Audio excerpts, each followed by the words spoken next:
योगीराज सद्गुरू श्री गंगागिरी महाराज यांचा 2027 मध्ये होणाऱ्या 180व्या अखंड हरिनाम सप्ताहाचं आयोजन देवळाली प्रवरा आणि पंचक्रोशीत व्हावं अशी आग्रही मागणी नगराध्यक्ष सत्यजित कदम आणि भाविकांनी मठाधिपती श्री रामगिरी महाराज यांच्याकडे केली आहे। राहाता तालुक्यातील श्री क्षेत्र धनगरवाडी येथे सुरू होणाऱ्या 179व्या अखंड हरिनाम सप्ताहाच्या भव्य ध्वजारोहण सोहळ्यात ही मागणी करण्यात आली। मठाधिपती महंत रामगिरी महाराज यांच्या अध्यक्षतेखाली आणि महाराष्ट्र राज्याचे जलसंपदा मंत्री तथा जिल्ह्याचे पालकमंत्री नामदार राधाकृष्ण विखे पाटील यांच्या हस्ते ध्वजारोहण पार पडलं।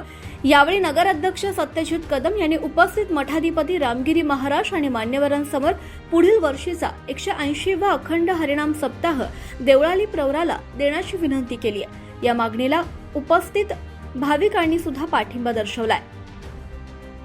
या प्रसंगी मधु महाराज, सुजित महाराज कदम, राजू अण्णा चव्हाण, कांता कदम, अजित चव्हाण, अमोल कदम यांच्यासह मोठ्या संख्येने भाविक उपस्थित होते।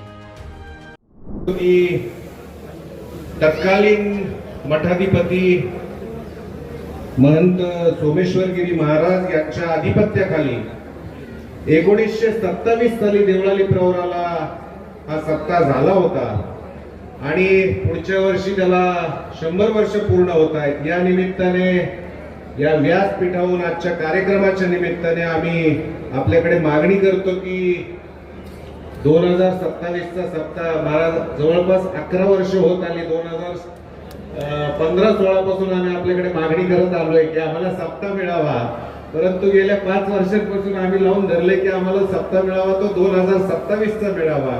या निमित्ताने पुनश्च एकदा ती मागणी आपल्याकडे करतो। सालाबादप्रमाणे होणाऱ्या या सोहळ्यामध्ये याही वर्षी हा सप्ताह चांगल्याच पद्धतीने होईल हा विश्वास या निमित्ताने व्यक्त करतो। समस्त धनगरवाडी ग्रामस्थांना या सप्ताहाच्या निमित्ताने शुभेच्छा देतो। आम्ही काही फार मोठे नाही, परंतु देवळाली ग्रामस्थ आणि पंचक्रोशीच्या वतीने एक पंगत आमची असेलच भाकरीची, परंतु लागेल ती मदत त्या व्यतिरिक्तची जी आमच्या परीने शक्य आहे ती करण्याचा आमचा नक्की प्रयत्न राहील हा एक शब्द आपल्याला देतो आणि थांबतो। धन्यवाद। जय हिंद। आवाज जनतेचा, लढा सर्वसामान्य जनतेच्या न्याय हक्कांसाठी।